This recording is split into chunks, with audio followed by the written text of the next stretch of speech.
y desarrollo.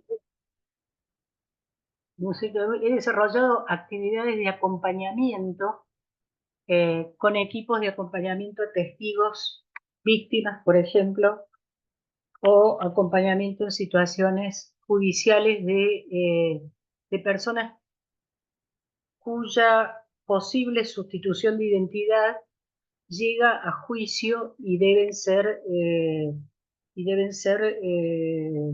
digamos, deben atravesar este proceso judicial, incluyendo tomas de prueba de ADN, etcétera. Entonces, el acompañamiento, yo recién estaba pensando, para los que tienen, no he puesto entendido en grabación. ¿Me escuchan bien o necesitan auriculares?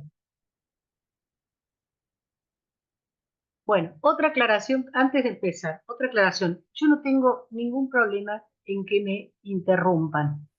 ¿M? Pueden hacerlo, encima, por suerte somos un grupo abarcable, ¿no? De personas. Entonces, eso siempre hace más fácil la posibilidad de intercambio y de diálogo y de incorporación de las personas de su propia experiencia. Yo sé que la mayoría de los que están acá están cursando una tecnicatura en acompañamiento terapéutico. Si bien creo que la invitación estaba abierta, la mayoría o son acompañantes o están cursando la tecnicatura en acompañamiento terapéutico.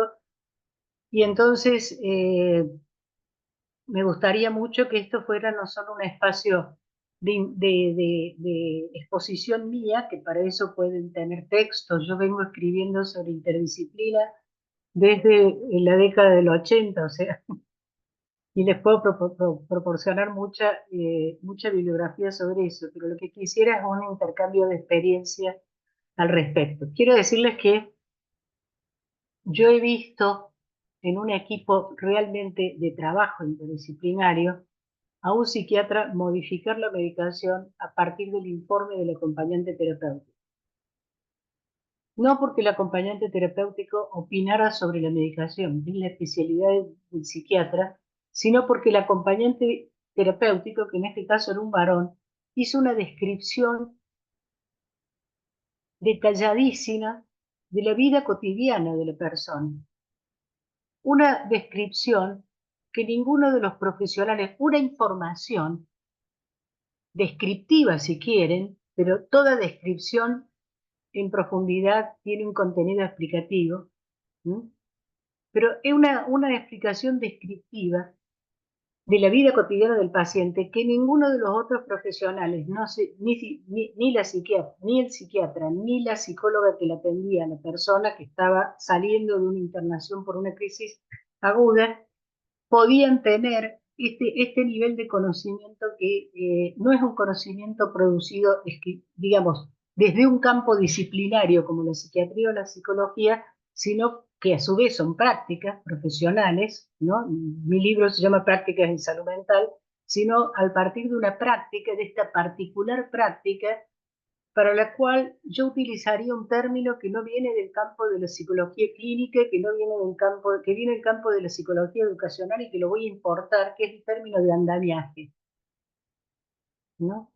Cuando Brunner habla de andamiaje en el aprendizaje, yo voy a retomar la metáfora del andamiaje, que no es una buena traducción porque ayer un arquitecta me decía, eso en nuestro campo no es el andamiaje, que es poner andamio, sino que es en realidad cuando uno arma la estructura, pone el hormigón y después saca la madera. O sea, tiene otros términos en el terreno, en español, en el terreno de la arquitectura, pero voy a tomar el término de andamiaje para señalar ese tipo de dispositivos, de práctica, que consiste en producir un sostén que no genera dependencia, sino que va generando progresivamente un aumento de la capacidad de autonomía de la persona. Por eso, muchas veces, uno sabe que está por terminar un acompañamiento terapéutico cuando el paciente empieza a quejarse de la presencia del acompañante, ¿no? Empieza a rechazar el acompañamiento. Esto no necesariamente es así en los tratamientos de niños y niñas, que quizás es lo mucho de lo que están haciendo acompañamiento ahora, hacen con niños y niñas.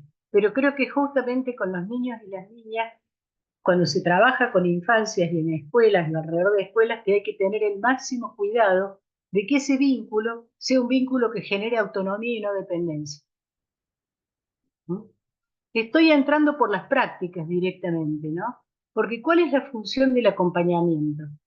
Justamente el andamiaje, en el sentido que Brunner lo plantea, que es poner toda la energía en habilitar y producir en el otro los recursos necesarios, Brunner dice, para el aprendizaje, y nosotros podemos decir para la vida o para enfrentar la situación que la persona tiene que enfrentar.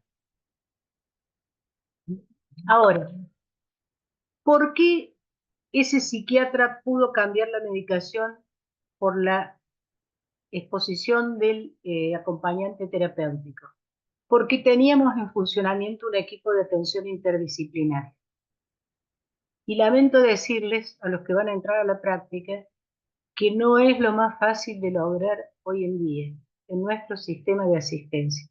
Uno de los riesgos más grandes que yo veo del trabajo de los acompañantes hoy, y cuando digo riesgos no me refiero a riesgos para la persona atendida, sino riesgos también para la subjetividad del profesional, es justamente no trabajar en un equipo interdisciplinario. No tener a su vez el andamiaje del equipo interdisciplinario. Entonces vamos a entrar un poco en diálogo, voy a entrar un poco en diálogo alrededor de la cuestión de la ley de salud mental y cuáles son sus condiciones de implementación, y quizás otro tema que ahí pueden saber ustedes más que yo, porque yo lo recibo a partir de los comentarios, pero no es el tema sobre el cual tengo yo más trabajo hecho, que es el problema del acompañamiento escolar hoy en día. ¿Mm?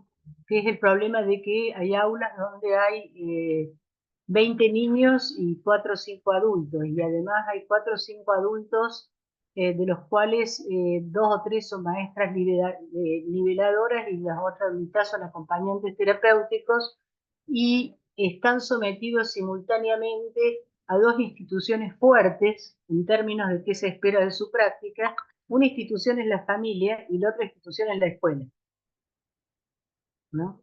Y mi experiencia es que las escuelas esperan distintas cosas y moldean de distintas maneras, disponen en distintos lugares a los acompañantes terapéuticos. Todo esto que les estoy haciendo es como un detalle de lo que yo veo hoy en día en las prácticas. ¿Mm? Entonces, yo no conozco cuál es exactamente la currícula que ustedes hacen. Eso te preguntaría, Débora, si ellos tienen una currícula centrada en qué tipo de acompañamiento.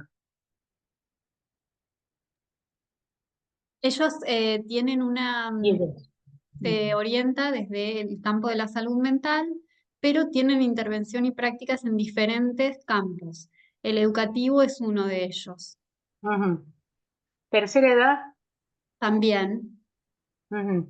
también. Y Desde la nivel, práctica con la clásica, este equipo que yo menciono es con una persona, con una paciente de un servicio de salud mental, con lo que la ley de salud mental describiría como un sufrimiento psíquico severo, con un diagnóstico de psicosis en este caso, ¿no? vos me Bueno, consultás si han tenido prácticas en ese sentido. Si eso también es la orientación, si eso forma parte de la orientación de la carrera también. Sí, estaría incluido, lo único que todavía no hemos logrado inserción en ese campo. Ajá. Para saber en dónde pongo el énfasis más puesto, Sí, sí. dónde pongo la mayor parte del énfasis, ¿no es cierto? sí, Eh, buen día, Alicia. ¿Cómo está? Buen día, Silvina. ¿Cómo le va? Yo soy la profesora de prácticas de los alumnos. Eh, ya venimos con un segundo año donde ya comienzan con una intervención desde el domicilio, es decir, de la vida cotidiana, como usted lo decía, ¿no? Desde la vida cotidiana, que entran en el domicilio, entran en la escuela, entran en la parte recreativa y en las terapias. En salud mental, este año no hemos podido entrar, como decía Débora, desde lo público, pero sí logramos entrar desde lo privado. Hay todo un caminito para hacer aquí, para hablar, para estar con los padres, para que se pueda dar a conocer justamente este andamiaje. En el sufrimiento psíquico, ellos están ya preparados como para entrar, pero hemos logrado por lo menos, y en lo cual me siento feliz, porque con que tengamos uno en forma privada, ya para mí es hermoso que los chicos puedan empezar con esta experiencia en territorio.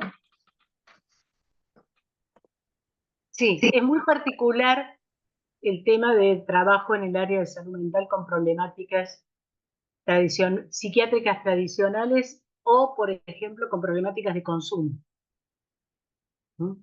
Voy a dejar de costado las problemáticas de consumo de sustancias, de adicciones, etcétera, porque lamentablemente muchas veces se coloca el acompañante terapéutico como la persona que tiene que hacer el control de que el otro no consume. Y eso, pero quiero decirles que, por ejemplo, voy a poner un ejemplo que recuerdo que es del sector privado, porque era una persona que yo atendía por cuando coordinaba equipos de salud mental que prestaban, un equipo de salud mental interdisciplinario que trabajaba de manera directa para una organización que era una obra social de personal jerárquico y empresa de medicina prepaga, equivalente a lo que sería OSDE más o menos. Entonces yo tenía la función de admisora y coordinadora del equipo. ¿Mm?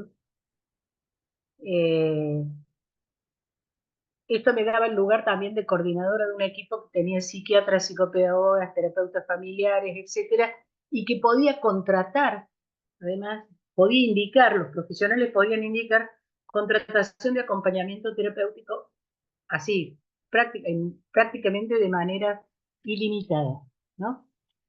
Entonces me llaman de una clínica cercana a mi casa para decirme que me llaman de la obra social, digamos, que si podía ocuparme de una situación que había una persona internada, como no era una clínica psiquiátrica, me llamaron para que fuera, era mi área de acción, porque era un muchacho que estaba internado ahí por un problema que aparentemente era psiquiátrico, pero en una clínica común, que no tenía servicio de psicopatología, porque había entrado con un cuadro que aparentemente era intestinal, de alimentación, etcétera, y se había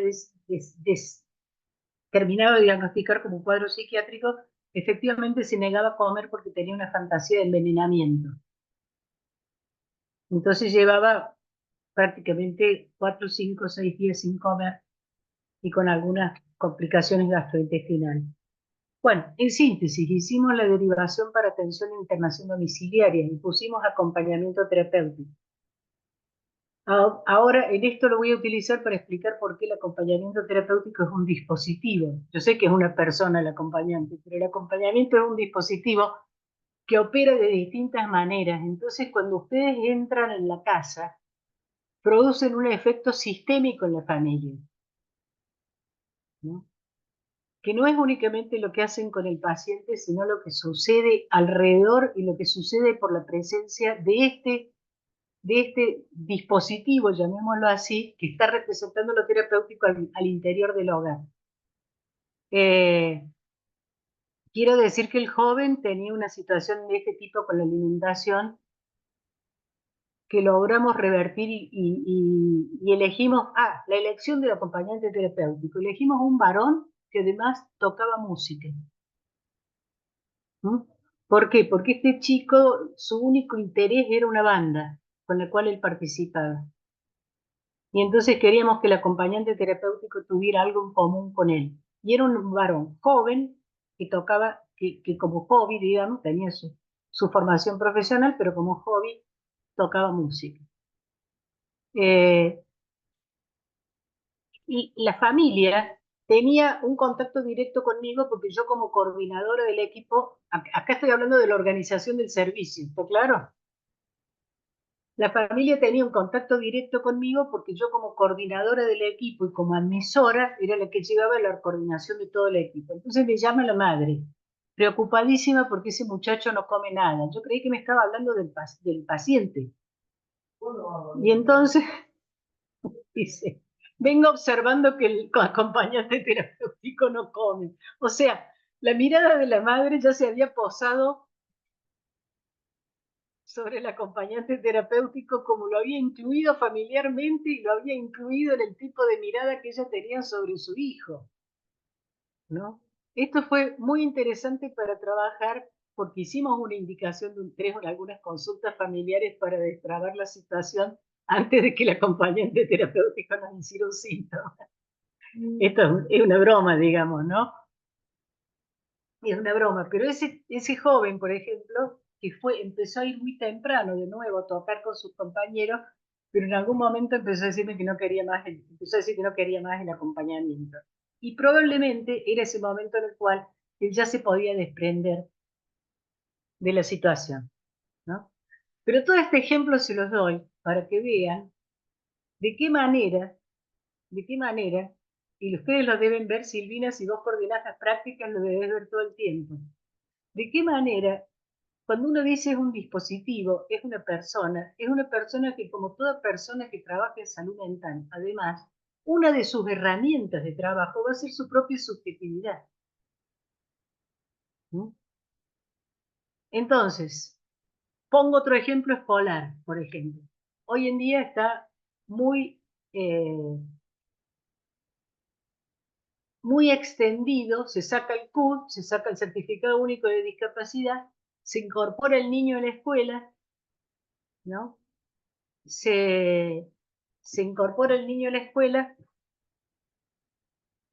el acompañante terapéutico es solicitado para, para, para formar parte de la, para acompañar a este niño, para formar parte del proceso de integración, pero la escuela no tiene una política de integración. Y no está preparada para el funcionamiento de una lógica de integración que significa no solo que venga un acompañante y esté con el chico, sino que significa trabajar con toda la institución e inclusive con los y las compañeritos para trabajar en la problemática de la integración pueda ser hablada. Entonces la escuela termina haciendo recargar sobre el acompañante la función básica de que el niño no moleste en el aula.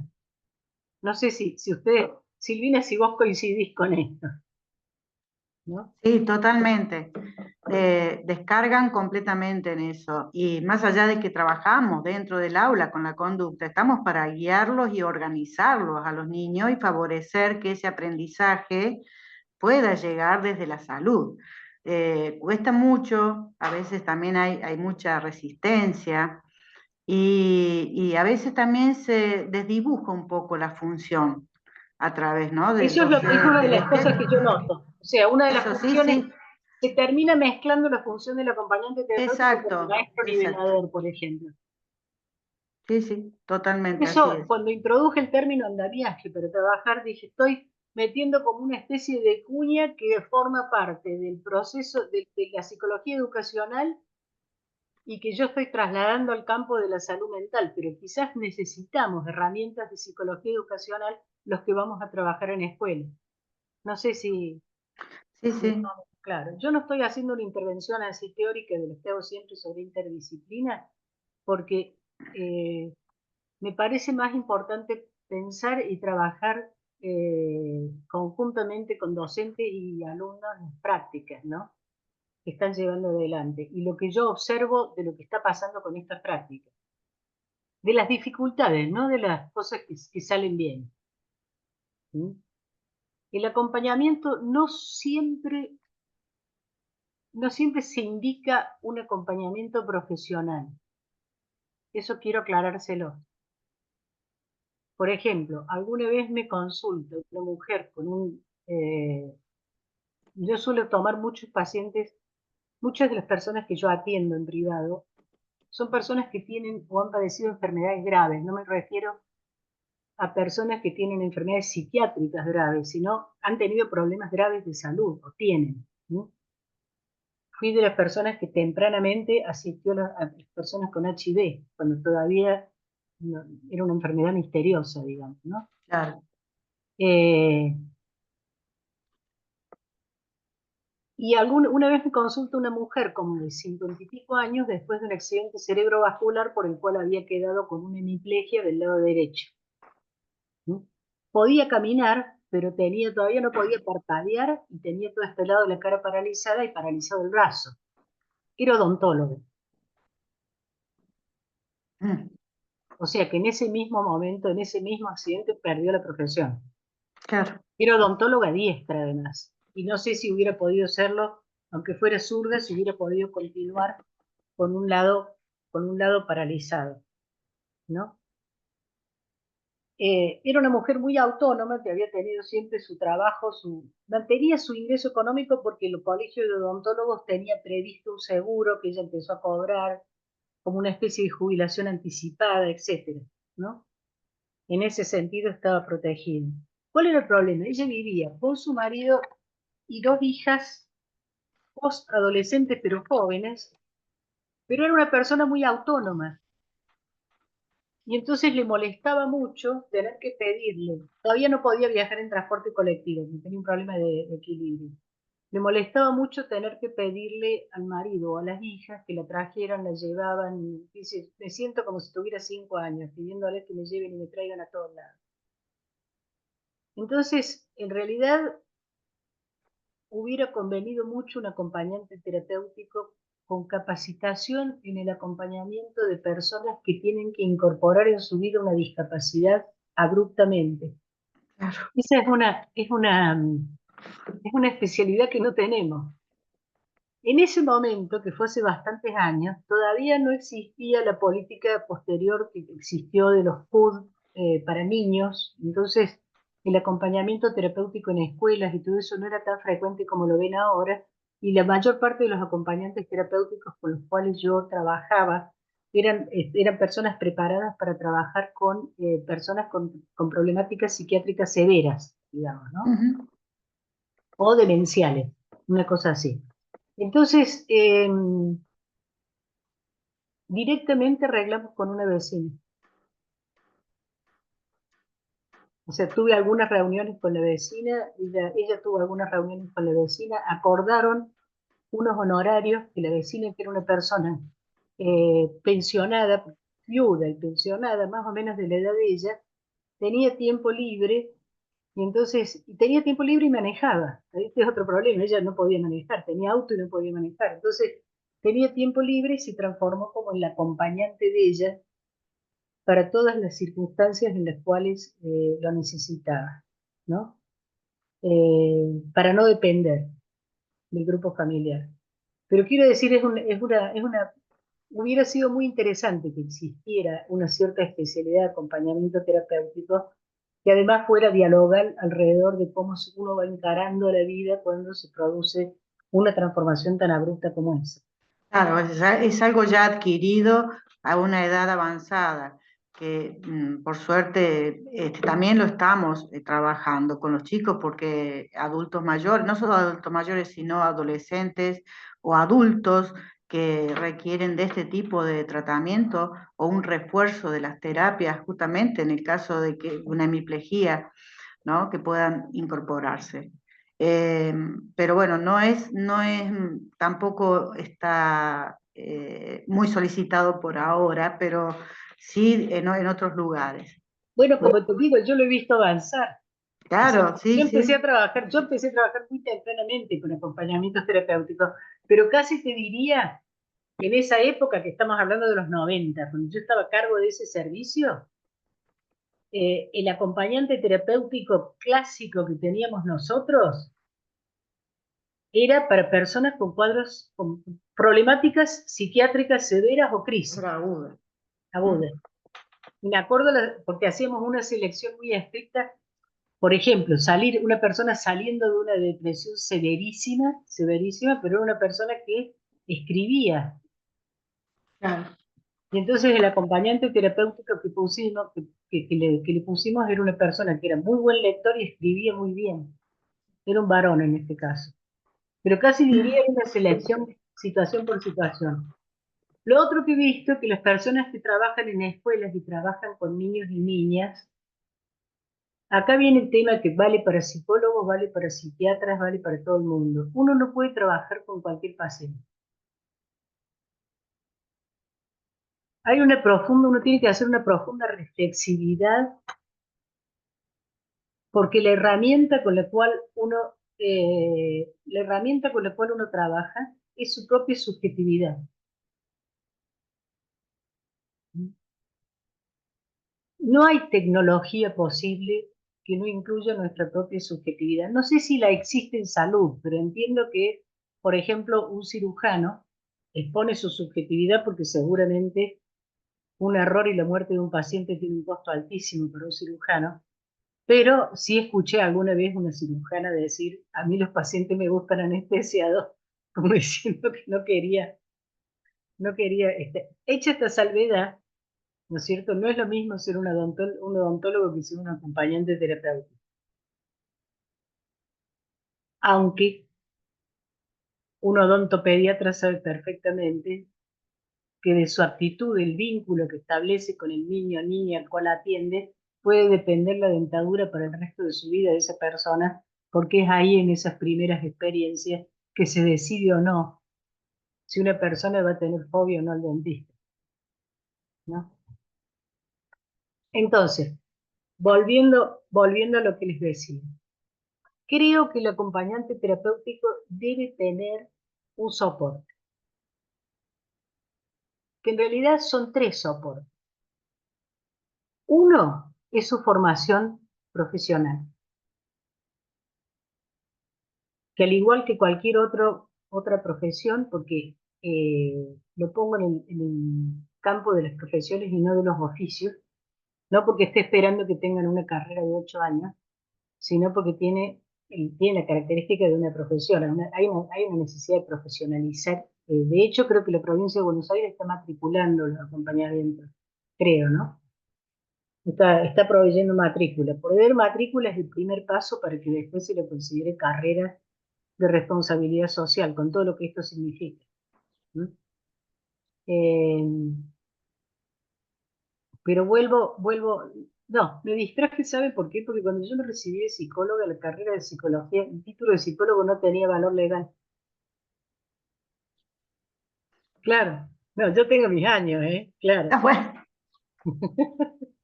O sea, había una resolución del Ministerio de Salud, estábamos en la época, creo que una de las dictaduras, Onganía la anuncia una de esas, y había sido una resolución del Ministerio que planteaba que los psicólogos y psicólogas éramos auxiliares de la medicina para la parte de diagnóstico psicométrico. Nada más. No podíamos hacer psicoterapia. Todo el mundo hacía psicoterapia, pero, por ejemplo, yo aportaba, no existía el monotributo y yo aportaba, para mi jubilación, aportaba con las empleadas domésticas. Y cuando me contrataron en el Consejo Provincial de Protección al Menor, que me contrataron apenas me recibí para trabajar en clínica de niños, pero me contrataron con el título de maestra, que yo tenía de la secundaria, tenía el título de maestra normal nacional, porque no tenían en el organigrama la posibilidad de contratar un psicólogo. Bueno, yo he conocido épocas en que les digo francamente, el acompañamiento terapéutico tenía esa falta de reconocimiento. Entonces sé que ahora están construyendo una profesión. Están en construcción de una profesión. Y esa construcción de una profesión es una responsabilidad muy importante. Porque es una profesión de salud. Cuando trabajan en escuelas es una profesión que cabalga entre salud y educación, digamos, ¿no? Familia. ¿Qué? Vendría a ser la familia, educación, Familia, claro. salud. Claro. Familia. Ese es el trípode, digamos. Nada que no nos haya pasado también a los psicólogos en su momento. Ahora ya somos una profesión, tenemos ley desde el 80 y pico, etcétera. Pero yo siempre digo que nosotros siempre fuimos, los y las psicólogas siempre fuimos los recién llegados, ¿no? Si estábamos en los hospitales, los dueños de los hospitales eran las enfermeras y los médicos y las enfermeras, los médicos y las enfermeras o los enfermeros con categorías ya prefiguradas. Y nosotros veníamos de afuera, en general nos decían las chicas. La salud mental misma era. Los primeros servicios de salud mental en hospitales generales se colocaron al lado de la morgue, caso Lanús, digamos, ¿no? O sea, le hacían un edificio afuera del hospital al lado de la morgue. Si íbamos a tribunales, ni hablar. O sea, yo hasta la fecha, cuando voy a Comodoro Pi para con mi equipo interdisciplinario que coordino, tiene abogados y psicólogos para las cuestiones de identidad, yo voy de la mano de un abogado porque no entiendo cómo hay cosas del mundo de lo jurídico que se me escapan en términos de la cultura interna de los tribunales. Y si estábamos en escuelas, las maestras nos miran con esa cara de nunca estado frente al aula, digamos, porque ese es el mundo de ellas, ¿no? Entonces, para ustedes ni hablar, porque además ahora llegan a los equipos de salud mental y son los nuevos, son las nuevas o los nuevos del equipo de salud mental, ¿no? Y a veces pasa con frecuencia, no era el caso de este psiquiatra, pasa con frecuencia que los profesionales del equipo de salud mental no le dan el lugar que requiere dentro del equipo al acompañante terapéutico. ¿Eh? Y entonces el acompañante trabaja en un nivel de mucha soledad.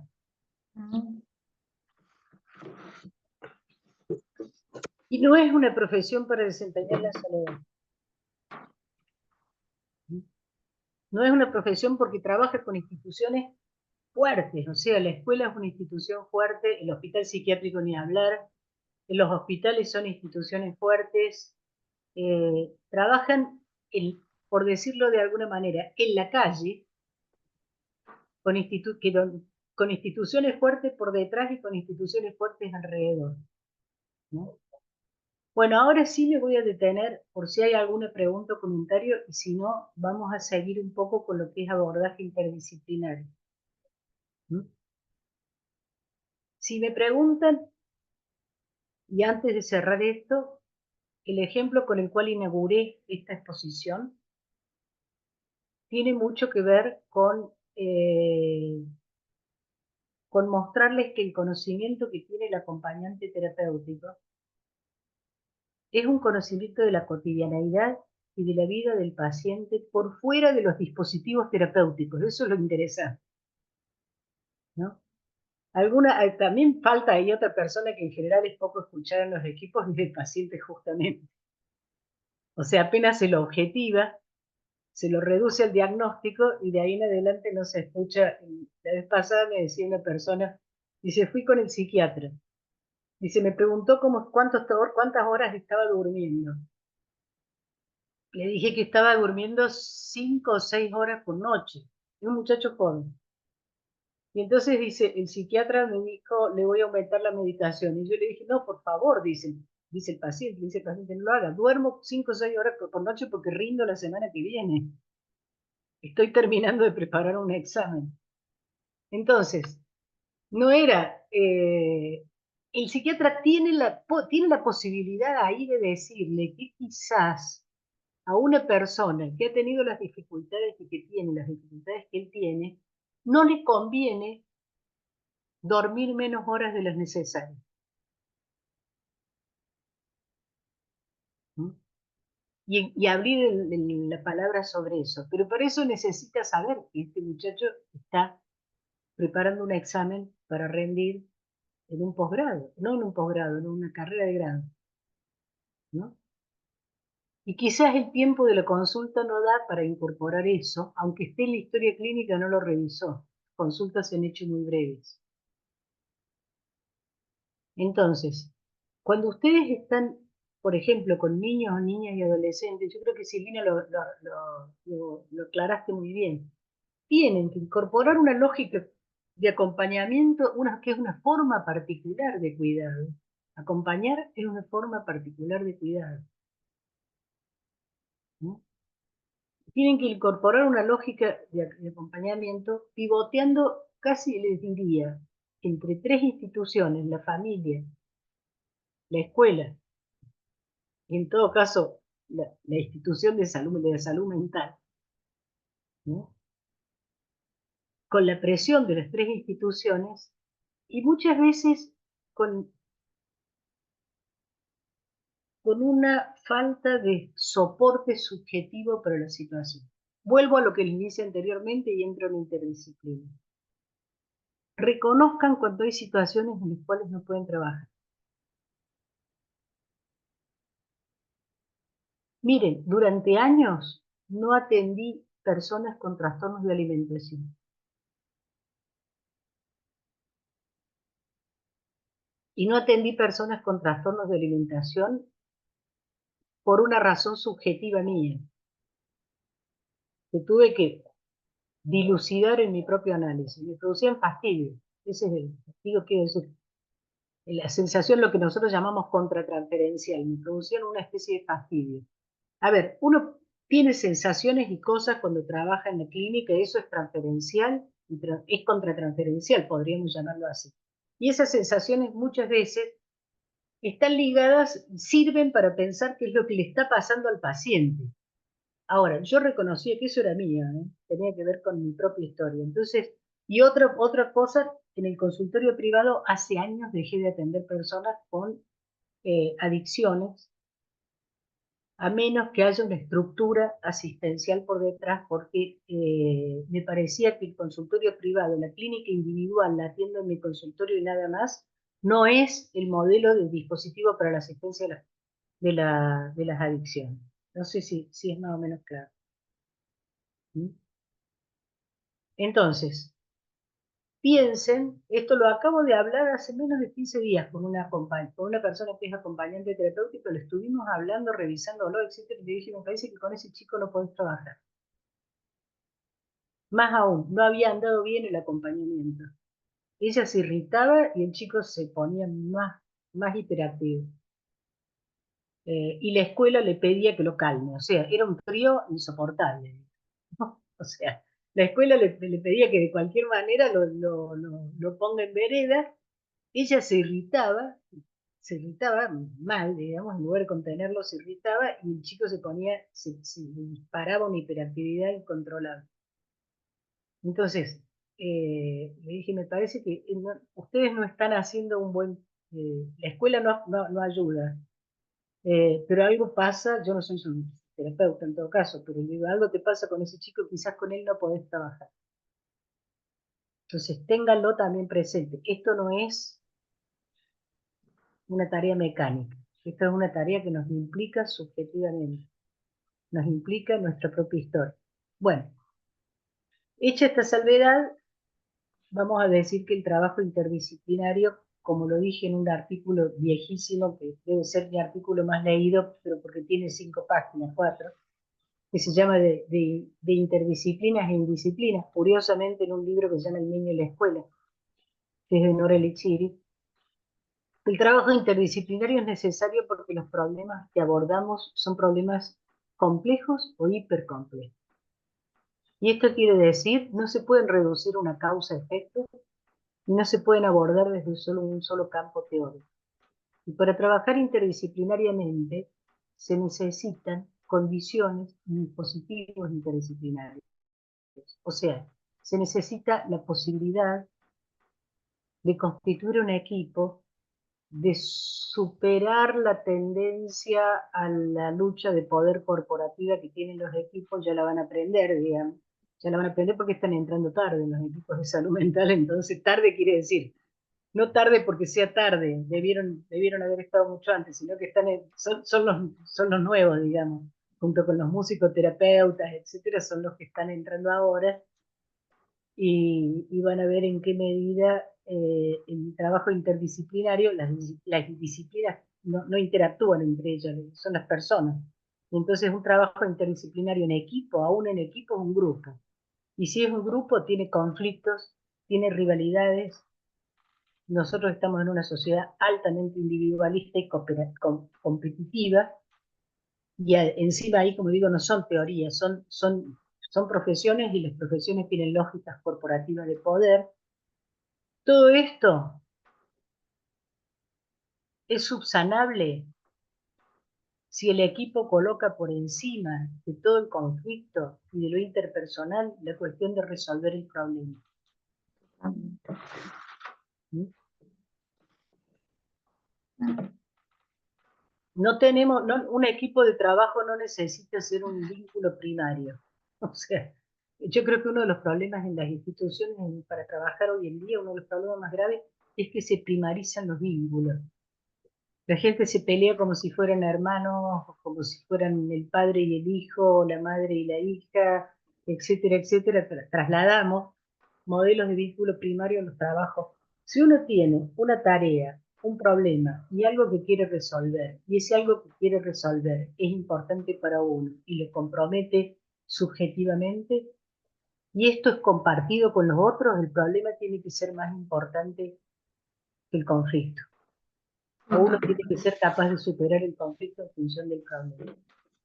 No sé si soy más o menos clara. Totalmente maravilloso lo que está comentando Alicia, es así, realmente. Comparto muchísimo y escucharlo de usted realmente es algo que nos llena de orgullo, ¿no? A veces se pierde inclusive hasta la persona con tantos conflictos y tantos intereses, tantos egos, porque a veces entran muchos egos ahí a jugar y Totalmente, claro. perdemos al sujeto, perdemos a la persona, nos tenemos que concentrar en él, ¿no? En la solución o en la problemática que se está presentando en ese momento. Y la comunicación debe ser, considero, ¿no? Que debe ser, que es lo que trato de trasladarle a los chicos, tiene que ser compartida, tiene que ser fluida, tiene que ser permanente, todos tienen que trabajar a la par, porque si no, no estamos trabajando la integridad, ¿no? Claro. De la situación. Hay una mano levantada. Sí. Termina, estoy viendo la pantalla. Termina, discúlpame que te interrumpí. Silvina.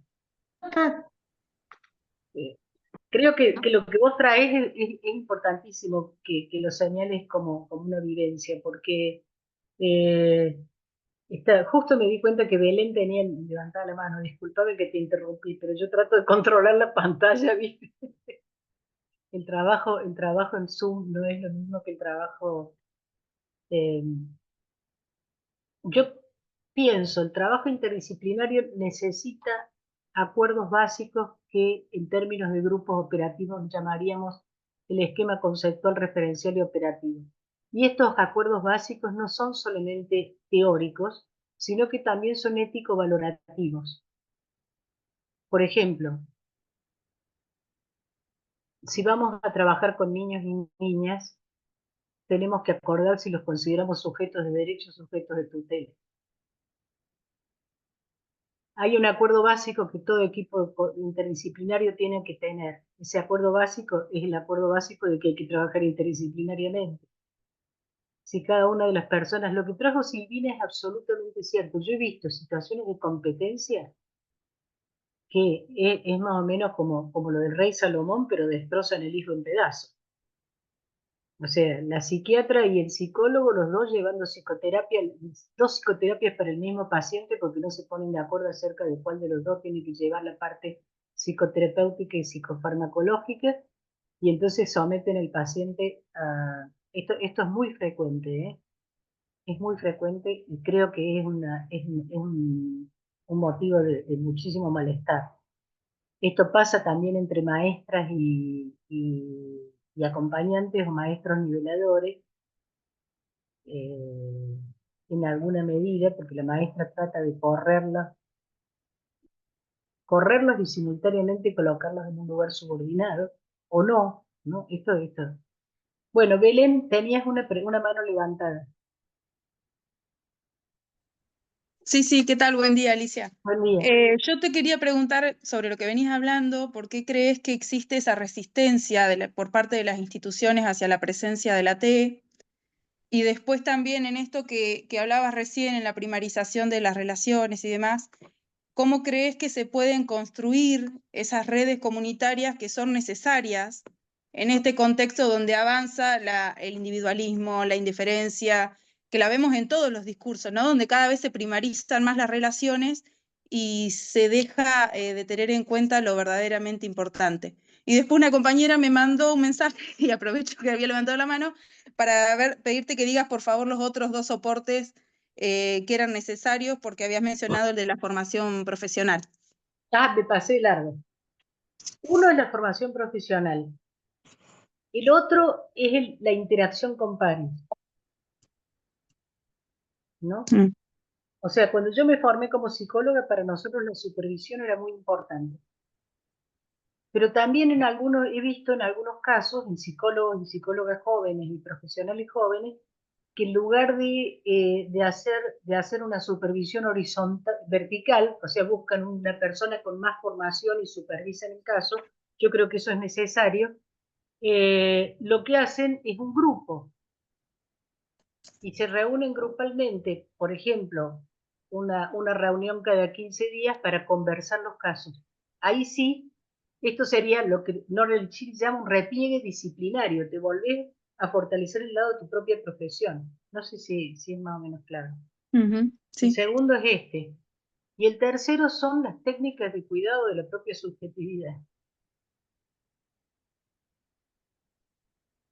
Una persona que acompañó a su madre esquizofrénica hasta la muerte puede ser una muy buena acompañante terapéutica con personas con el mismo diagnóstico, pero la tiene que trabajar, ¿eh?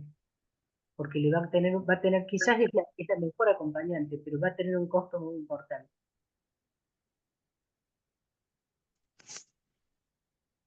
Una madre que tiene un hijo con un diagnóstico de hiperactividad o con un diagnóstico de síndrome de déficit de atención con hiperactividad, como lo llaman ahora, o como un diagnóstico del espectro autista, no está invalidada para ser una acompañante terapéutica y quizás está capacitada para ser acompañante terapéutica en esas situaciones, pero con un soporte importante para su propia subjetividad y decidiendo caso por caso. Genial. Los que trabajan con niños y niñas quizás no corren el riesgo que corren personas que trabajan en acompañamiento de adultos, pero las personas que trabajan en acompañamiento de personas de adultos mayores tienen que estar preparadas para acompañar la muerte.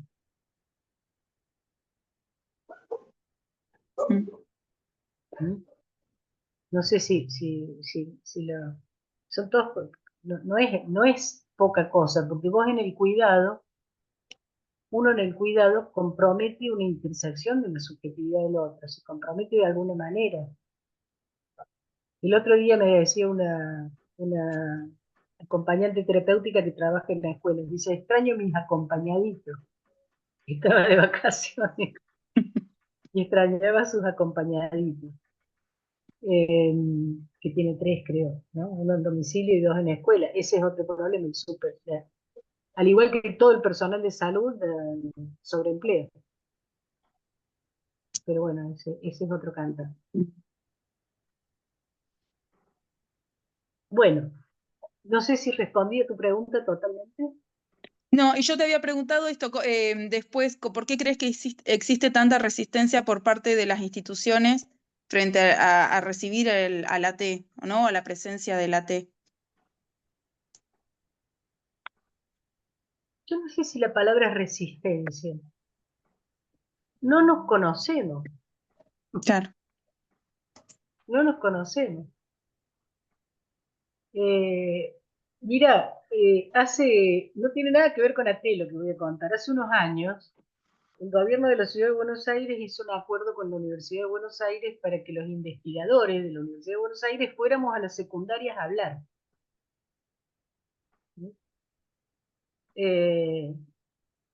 Como parte casi diría esto fue ahora 10 años, 12 años, ¿no? Entonces, yo dije, voy a la secundaria a hablar. Elegí una investigadora joven del equipo, una chica que era becaria de CONICET, para llevar a alguien de una generación que no fuera tan distante a la de los chicos.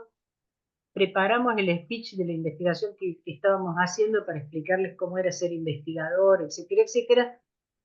Nosotros no hacemos ciencias duras, o sea que no teníamos que explicarles cómo funciona una molécula, digamos, pero bueno, llegamos al colegio secundario. En principio se habían olvidado que íbamos a ir, te digo así sincero.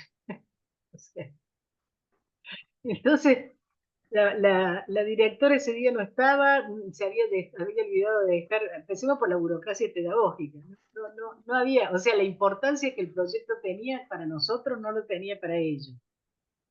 Segundo, nos juntaron al final nos lograron juntar un aula. nos encontramos con un montón de chicos. Yo no me olvido porque habíamos empezado a hablar y entró una chica y se sentó en la falda de un chico. Con lo cual el chico perdió toda atención de lo que estaba pasando. Ahí me di cuenta que qué suerte dije, no entiendo por qué los profesores universitarios cobramos más que los secundarios. Si a mí ya la gente me llega criada, ¿viste? No, la tengo que criar. Pero bueno, y empezamos a hablar. Los alumnos no nos contestaban, ni nos preguntaban nada. Cuando salimos se atropellaron para preguntarnos individualmente, pero dentro del aula no nos preguntaban porque tienen vergüenza por los compañeros. Bueno, la escuela no les había avisado que íbamos a ir.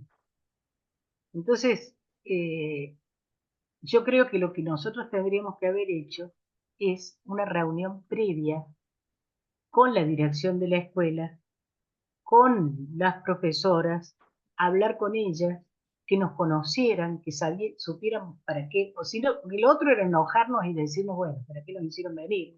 ¿No? Pero yo dije, no, está mal armado el dispositivo. Nosotros no tuvimos una reunión previa con ellas, no tuvimos una reunión previa con la directora, burocracia pedagógica, le llegó un papel diciéndole que iban a ir las investigadoras de la UBA y la rutina diaria se vio alterada. ¿No? Entonces, yo no sé si es resistencia, yo diría, primero, toda institución, la escuela es una institución que está atravesando una crisis profunda también, entre otras cosas porque se le cargan cuestiones, ¿no es cierto?, de soporte también a la escuela, de soporte, cuando se fragiliza la familia, se fragiliza socialmente el lazo social, se fragiliza toda la estructura social y la escuela también se fragiliza internamente y a la vez se espera que contenga a los chicos. Entonces, y ahí aparecen los acompañantes terapéuticos y los maestros niveladores, que si vos me preguntás, creo que la mitad de las maestras no saben cuál es la diferencia entre una cosa y la otra, ¿no? Y entonces, ¿qué es lo que la escuela hace? Trata de que participen de ese contener a los chicos.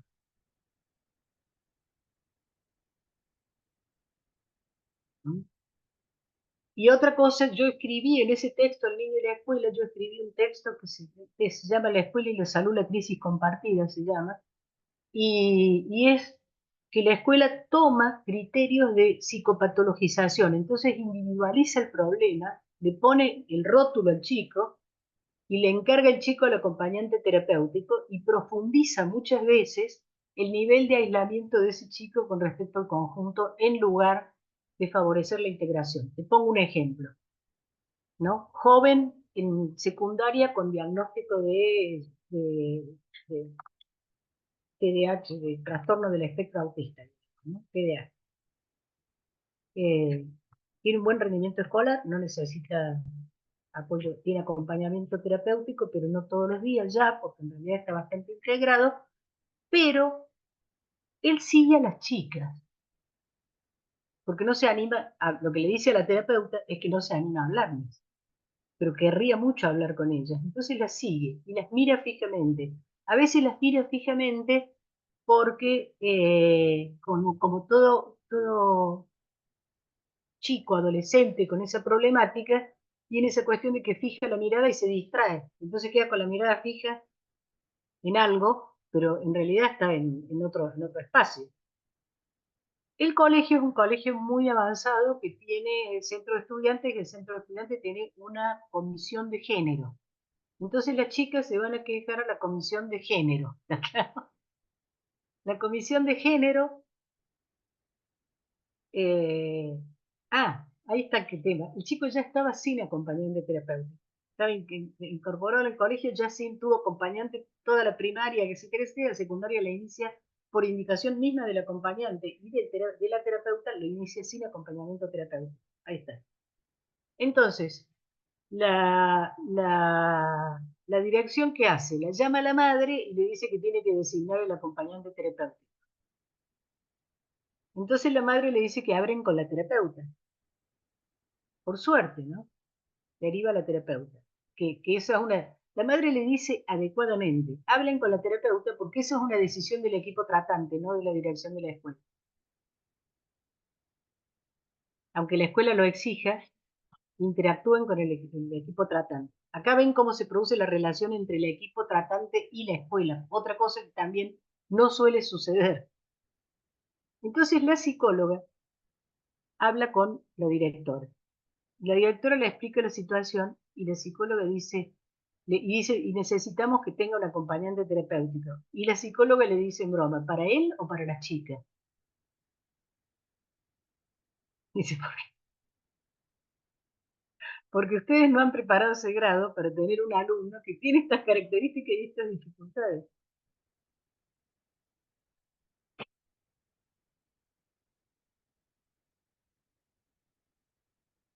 Entonces dice, bueno, vamos a hacer una reunión, dice la psicóloga, vamos a hacer una reunión, yo le voy a explicar qué es lo que le pasa, le voy a contar qué es lo que le pasa a él.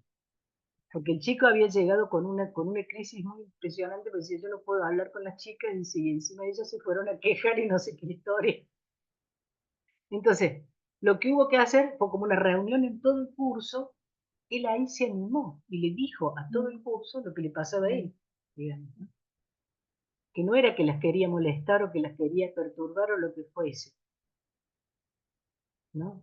Pero yo, por ejemplo, creo que en ese caso, la reacción automática que traiga el acompañante terapéutico hubiera colocado a ese acompañante, presunto acompañante terapéutico, si la madre respondía que sí, en un lugar muy incómodo, porque lo hubiera colocado en un lugar de patologizar una conducta del chico, allí donde lo que había que controlar una conducta del chico, allí donde lo que había que hacer era ampliar la capacidad de integración del grupo. No sé si soy claro.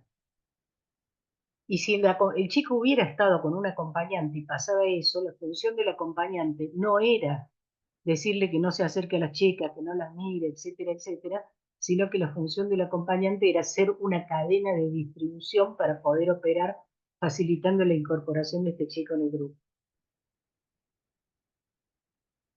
No sé si fui más o menos claro. ¿Mm? Sí, súper claro. Entonces, el trabajo interdisciplinario, ahí viene de nuevo, requiere muchas cosas que muchas veces nuestro sistema de salud y nuestras condiciones de trabajo no nos permiten. Por ejemplo, yo trabajo interdisciplinariamente mucho con psiquiatras. Ahora, cuando es en el consultorio privado, que todo el mundo diría es el sumum de la libertad de trabajar, el consultorio privado es el sumum de la soledad. Entonces, para poder compartir una situación de crisis, terminamos de trabajar a las 8 de la noche y tenemos todavía que hablar por teléfono 1 hora. Porque no estamos en una institución que nos construya un dispositivo particular donde ir generando, lo hemos generado a pulmón, al dispositivo interdisciplinario, comunicándonos por teléfono, por WhatsApp, por este sistema, etcétera, etcétera, cuando son situaciones muy graves, ¿no? Y además otra cosa, no todo caso tiene que ser trabajado interdisciplinariamente cuando el equipo es interdisciplinario, porque cuando uno incorpora la interdisciplina, sabe perfectamente lo que puede, lo que no puede y lo que tiene que derivar y cómo derivarlo, ¿no? Sabe hasta dónde llega su posibilidad de intervención, dónde empieza la necesidad de intervención del otro, cuál va a ser, etc. El primer paso, además, es conocernos entre nosotros, es conocer nuestras propias posibilidades profesionales. Y el segundo, esto sí, cuando van a escuelas, me centré, no sé si me centré mucho en las escuelas, pero cuando van a escuelas, conozcan la escuela. No lleguen un día y se instalen pensando que van a estar ahí con el chico y listo. No. Tómense el trabajo de conocer la escuela, presentarse con la maestra, charlar con ella sobre el problema por el cual llegan, sobre el chico que están acompañando, qué pasó con él. Tómense el trabajo, ¿sí? de tratar de entender. Yo siempre he dicho que uno tiene que tratar de entender la institución en la cual está. Una de las prácticas que le hacía hacer a los alumnos en la facultad era averiguar la historia de la institución de salud en la cual iban a rotar. ¿Mm? Cómo se gestó, qué tipo de pacientes llegan, si es una institución de salud. Si es una escuela, qué tipo de escuela ¿Tiene o no tiene un gabinete o un equipo de profesional de asistencia? ¿Cómo funciona ese equipo profesional de asistencia? En última instancia, configurar red, porque las redes siempre, eso lo dice Robert, son redes de personas. ¿Sí? Y como les digo también, y apoyarse entre pares, eso es muy importante. El curso que ustedes están haciendo tiene que ser un espacio, más allá de que lo configuren como espacio de capacitación, y acá vuelvo al concepto de andamiaje de Brunner, dice, no solo el andamiaje lo toma de Vygotsky a esto, ¿no? Esto del aprendizaje, no solamente al aprendizaje que le dan los que le enseñan, sino el aprendizaje que uno tiene entre pares, ¿no? Cómo los niños se pueden acompañar entre ellos en el aprendizaje y nosotros podemos acompañarnos también en el aprendizaje y en la experiencia. Bueno, abriría para preguntas, charla, lo que fuese.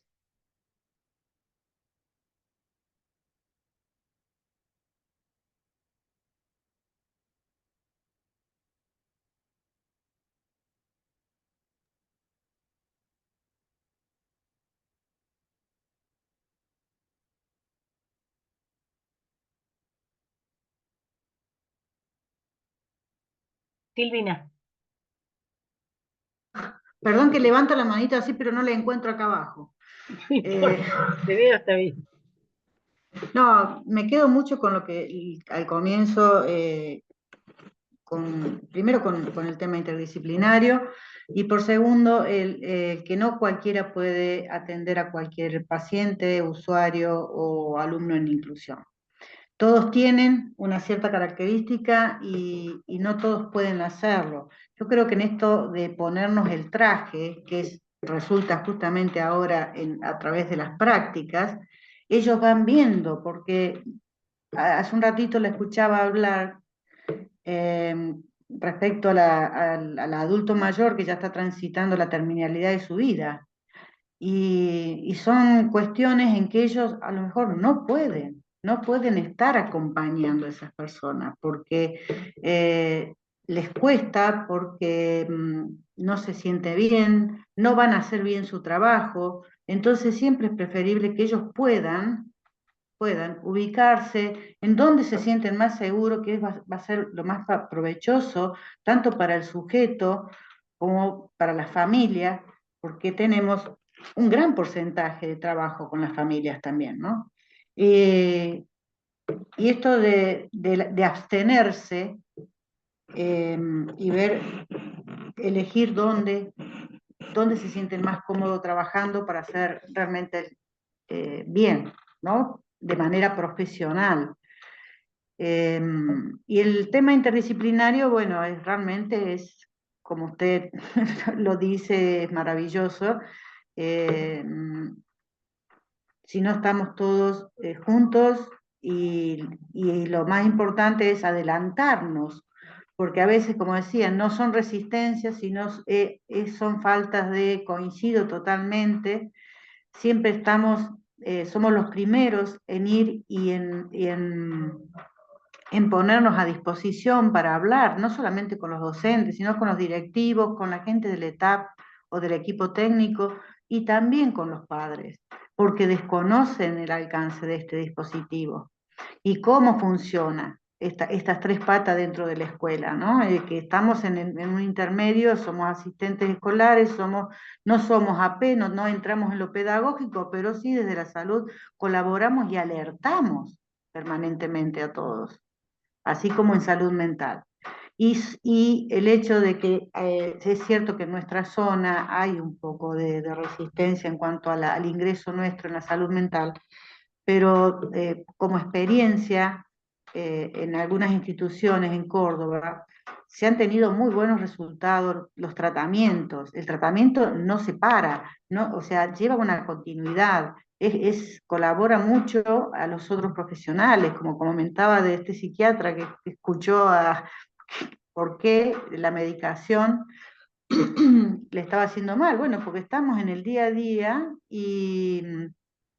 creo que es importante que los chicos escuchen de una persona que tiene la trayectoria suya, todos estos mensajes.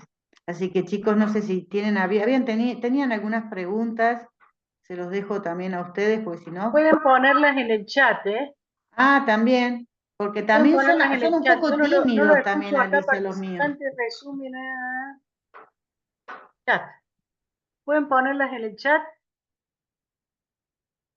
y yo las respondo también.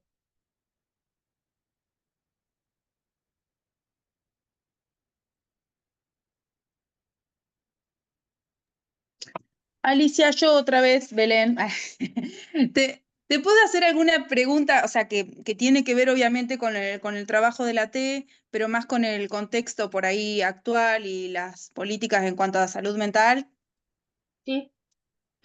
Porque, bueno, nosotros hablábamos en las clases anteriores sobre el ataque al Hospital de Salud Mental, al Bonaparte, ¿no?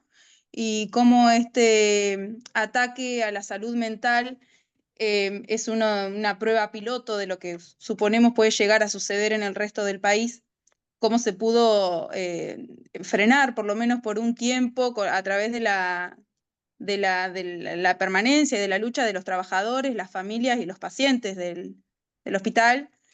Y lo que te quería preguntar es qué visión o cuál es tu mirada frente a estas nuevas políticas que atacan a los sectores más vulnerables con la desregulación de las obras sociales, con la desregulación de las obras sociales, con el ataque a salud mental, la precarización laboral también de los acompañantes terapéuticos. ¿Cómo se puede tejer las redes comunitarias o de qué manera podemos articularnos para enfrentar estas políticas que atacan a los sectores más vulnerables? Mira, esa es una respuesta que tiene que ver, casi te podría decir, con la participación política y la organización gremial y sindical, ¿no? Voy a ponerles un ejemplo. Primero, lo del Bonaparte quedó clarísimo porque evaluaron por la cantidad de internados que tenía el hospital, ¿no? Y en realidad el Bonaparte es un extraño dispositivo muy bueno, potencialmente, de un hospital especializado en salud mental que no es un hospital manicomial, ¿no? O sea, porque imagínate que tiene hasta odontología, ¿no? Si vos vas a un hospital psiquiátrico clásico, los pacientes están todos sin dientes porque la única atención odontológica que tiene es la extracción. El Bonaparte tiene trabajo territorial, trabaja con las familias, tiene acompañamiento, tiene...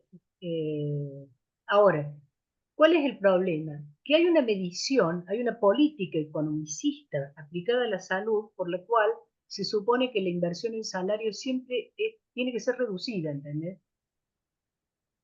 Cuando el invertir en salud del 93, cuando plantea las reformas pro mercado de los servicios de salud, plantea, y en todo caso, que la inversión no se realice tanto en contratación de personal cuanto en equipamiento, etcétera, que es lo que mueve la industria químico, farmacéutico, eh, tecnológica, digamos, y que es lo que mueve, digamos, los intereses de capitales en construcción, privatización, etcétera, etcétera. Pero el salario siempre es visto como un gasto.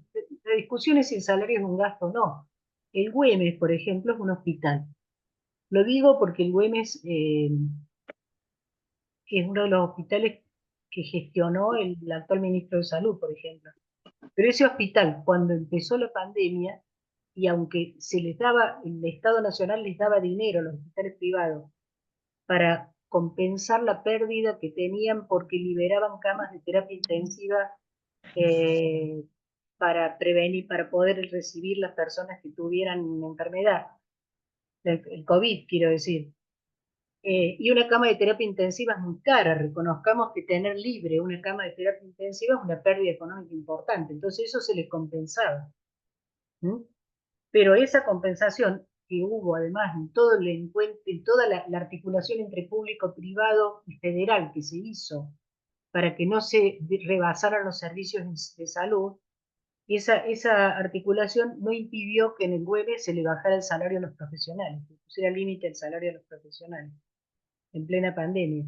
Entonces, yo pienso que ahí yo no te puedo dar otra respuesta, una respuesta en el campo interdisciplinario, pero sí una respuesta en el campo de la salud mental, en el sentido de que si nosotros logramos configurarnos como actores sociales de los lugares donde nosotros trabajamos, fue lo que yo siempre planteaba a mis alumnos, el objetivo de que ustedes entiendan las políticas de salud, salud pública y salud mental, es que sean actores, que puedan ser actores de las instituciones en las cuales se desempeñan, ¿no? De acuerdo a lo que piensan, porque si no son actores de las instituciones, son víctimas de las instituciones. Eso quédenme claro. Y les voy a poner un ejemplo, que puede parecer menor. En este momento están en debate los CUT también, los certificados únicos los CUT de discapacidad, de los cuales depende en buena parte la cobertura por la cual trabajan los acompañantes terapéuticos en las escuelas y con los niños, ¿no? ¿Por qué? Porque aparentemente se ha tomado la decisión de considerar discapacidad la discapacidad para el trabajo, volver a los criterios antiguos de cuánta discapacidad laboral hay, digamos, ¿no? Y entonces, si se considera como discapacidad para el trabajo, los niños y niñas no entran, porque se supone que están por debajo de la edad laboral. No sé si es claro, al modificar el criterio de discapacidad se modifican entonces las asignaciones por CUT, que es uno de los gastos que también se están revisando y que las prepagas y las obras sociales en un momento que también tienen crisis. ¿Por qué? Porque las prepagas están en crisis porque los sectores medios, que son los que las contratan, no están pudiendo sostener el pago de las prepagas, que han tenido un aumento importante. Y las obras sociales están en crisis por baja del valor del salario, que el aporte es proporcional al salario, y también porque hay mucha gente en trabajo informal o en desempleo. Entonces vuelve a repetirse ese sistema de que hay un sector importante de la población que pierde la cobertura. Entonces, ese no es el tema que íbamos a hablar hoy, digamos, pero sí dificulta, por ejemplo, el trabajo interdisciplinario porque, por ejemplo, los que están profesionales de salud en el sector estatal en general se les mide la productividad por la cantidad de consultas. Y entonces, que yo digo, es un disparate, porque tener 20 consultas en una hora termina siendo que uno no atendió a nadie en realidad. Nadie fue atendido de verdad. La gente reconsulta, hay un montón de estudios, hay fallas, hay juicios, hay todo. Pero la consulta no es el producto, ¿no? Digamos, la atención en salud no es una fábrica de salchicha, que uno mide la productividad por la cantidad de salchicha. Es muy difícil medir la productividad en salud. Se mide en parámetros y en herramientas que no son tan sencillas. Ahora, medirla por la cantidad de consultas que hace un profesional es complejo, porque una consulta de media hora puede resolver un problema sin hacer un gasto de una fortuna en estudios, y una consulta de 10 minutos es una derivación a 20 estudios que el médico hace, por ejemplo, para evitar el riesgo de hacer el diagnóstico. Por ponerles un ejemplo. Entonces, cómo funcionan los sistemas de salud y cómo funciona el sistema prestador de servicios de salud. Y en el caso de los acompañantes terapéuticos también. Lo que tenga que ver con cuidados para la discapacidad va a determinar mucho la posibilidad y el campo de nuestras prácticas.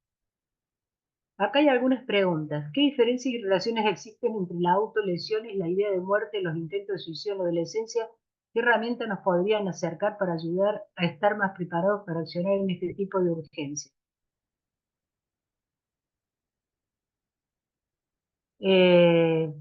Perdónenme, esto ya, lesiones y autolesiones, yo diferencio las autolesiones del intento de suicidio, porque las personas que yo he conocido con autolesiones, los jóvenes que se autolesionan, a veces se producen el dolor físico para evitar, para aliviar el dolor psíquico, ¿no?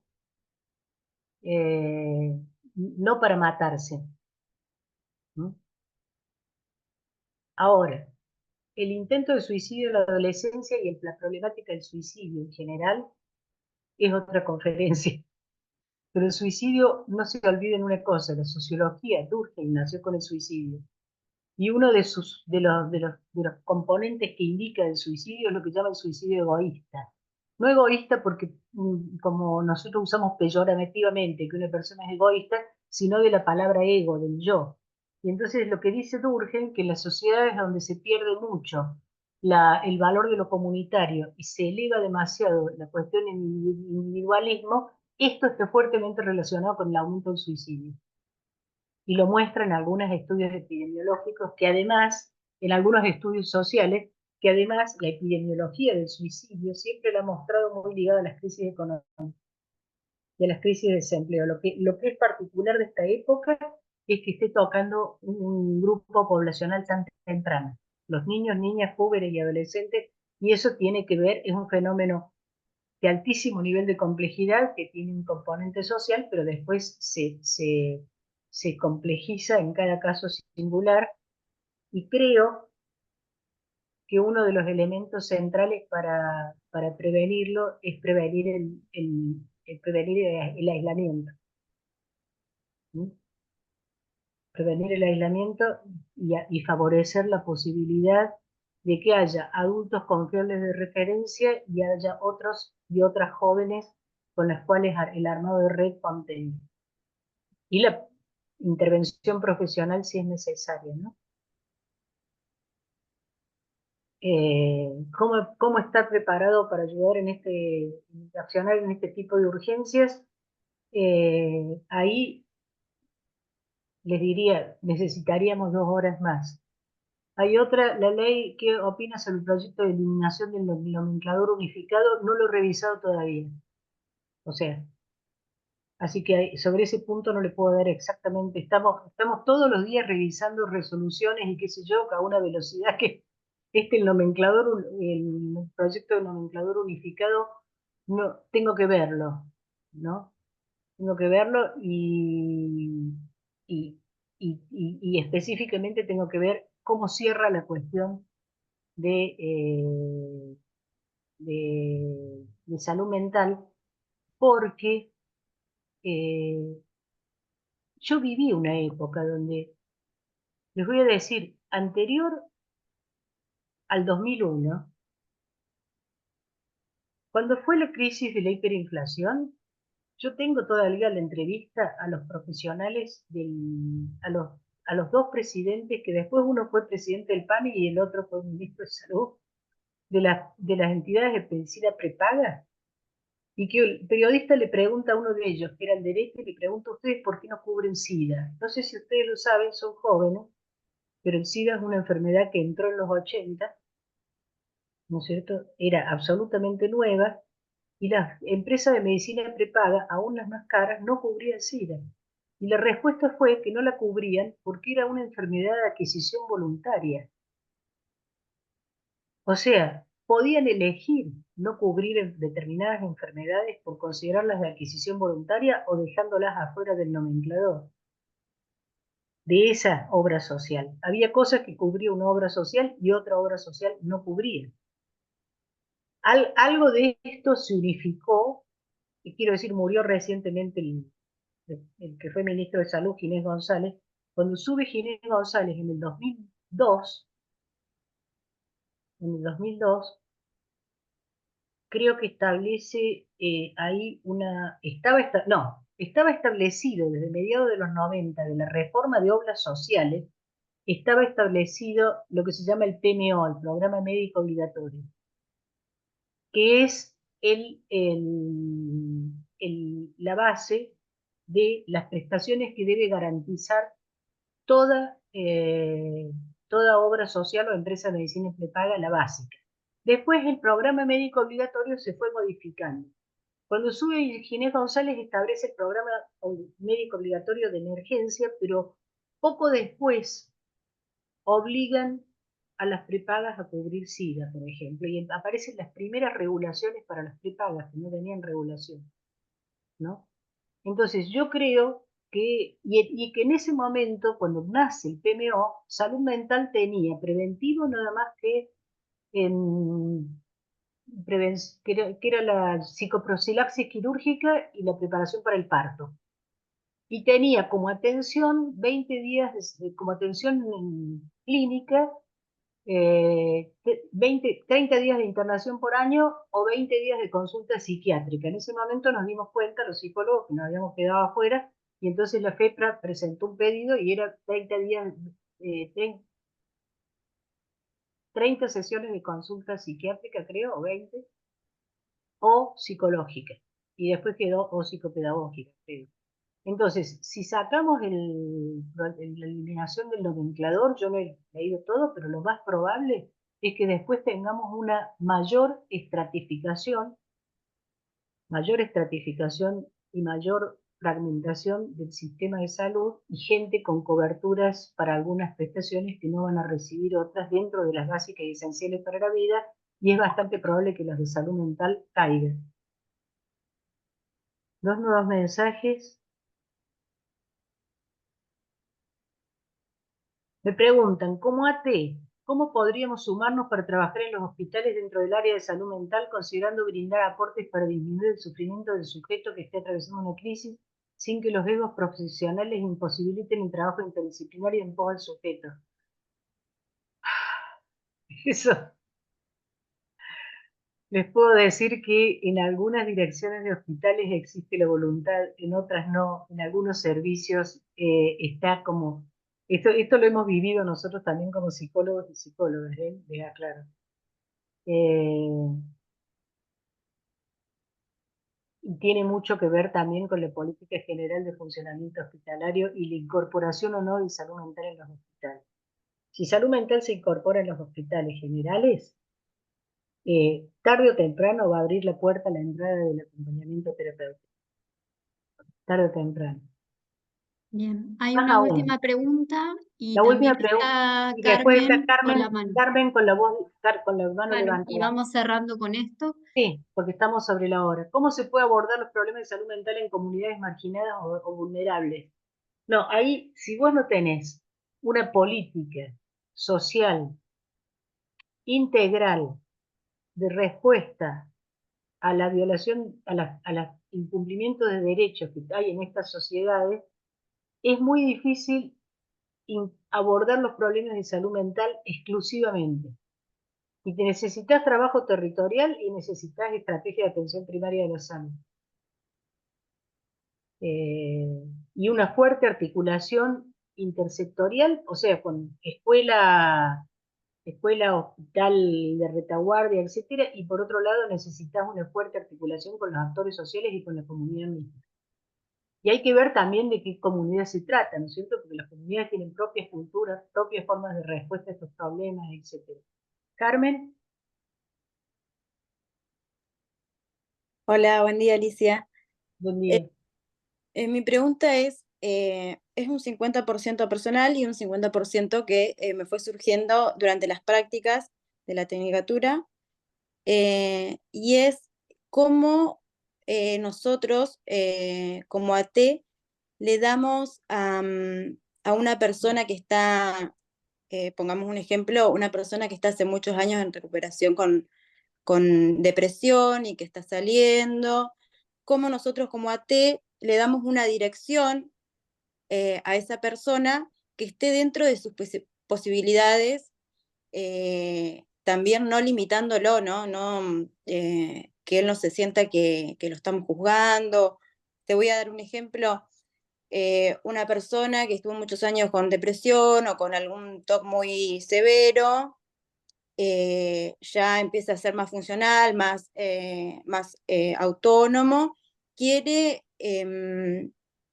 estudiar una carrera, una tecnicatura, pero no tiene los medios económicos y ya tiene 45 años. ¿Cómo nosotros le brindamos herramientas a esa persona para que no se sienta juzgado, para que no se sienta limitado, para que pueda sustentarse económicamente? O no sé si se entiende.